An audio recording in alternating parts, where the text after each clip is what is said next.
Okay, today a sincerely brief video on Mario Bava's 1964 Western The Road to Fort Alamo. Oh yes, another of Mario Bava's spaghetti westerns, just like 1970s Roy Colt and Winchester Jack. Well, actually not quite. This film came out the same year as Sergio Leone's A Fistful of Dollars. I'm not sure if it quite predates it in terms of its specific date of release. Although it has been said that, let me get my information up here. Excuse me, let me be unprofessional for a moment.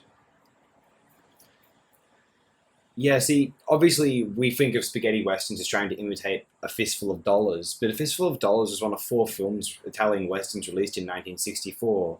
The others being Buffalo Bill, Hero of the Far West, Minnesota Clay, and I forget this one, Fort Allen, of course. And yeah, they were inspired by other films of Harold Reinl, who had these. Germanoff for Karl May, he did Germanoff, I believe. Yeah, of course he is. Of course he is. The Superberg film.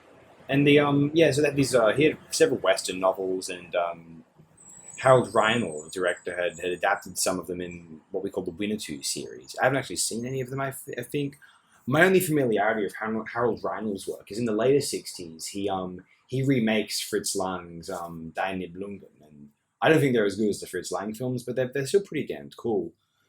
And so yes, here we have Mario Bava, The Road to Fort Alamo. Bava we know as by 1960. I mean, he established himself as one of the great horror directors of all time immediately with Black Sunday. I don't know if that was quite acknowledged at the time, but certainly now, even if Bava hadn't several other classics to his name in 1964, speaking of, we have Blood and Black Lace, which may be one of the few films he made to actually top Black Sunday, in my opinion. Blood and Black Lace is more or less one of the most influential films of the 20th century. If you watch Blood and Black Lace, it really kind of speaks for itself. Anyway, The Road to Fort Alamo. There's actually I'll share this.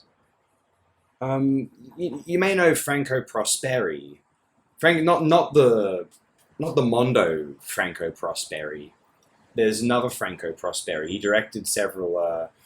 I know him for directing some really kind of amusing genre titles, Italian genre titles for the '80s, post Conan films, like Gunan, King of the Barbarians, and The Throne of Fire. In the '70s, he's got a couple of crime films, like Polichiteschi kind of films. Meet Him and Die, The Last House on the Beach, which I remember being pretty damned well made. I think he's more of a producer than than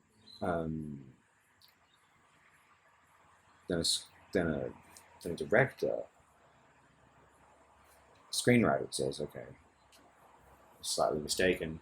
But yeah, Franco Prosperi, he was one of the film script writers, and he was Bava's assistant director in general, I assume on this film as well. And Franco Prosperi claims that Mario was useless at making westerns. He had no talent for it. I disowned The Road to Fort Alamo completely. It was kind of a disaster. That's quoted in Lucas 2013. Oh, Lucas, that's Mario Bava's biographer, Tim Lucas. I am aware of this guy. Okay, neat. What else is there to share about The Road to Fort Alamo? I don't think it's a disaster of a film. I thought Roy Colt and Winchester Jack was a perfectly serviceable Spag Western. And while this might be a proto-Spag Western more so than a Spag Western, I mean, look at these screen caps. Relatively nice looking film. I found it engaging enough. It's a bit cliche, but I found it cozy. Sometimes that's all I want, frankly. Sometimes it's all any of us want. But anyway, yeah, I just felt like making an obligatory video, something just modest, quick, lazy. I'm getting a phone call from a private number. Excuse me.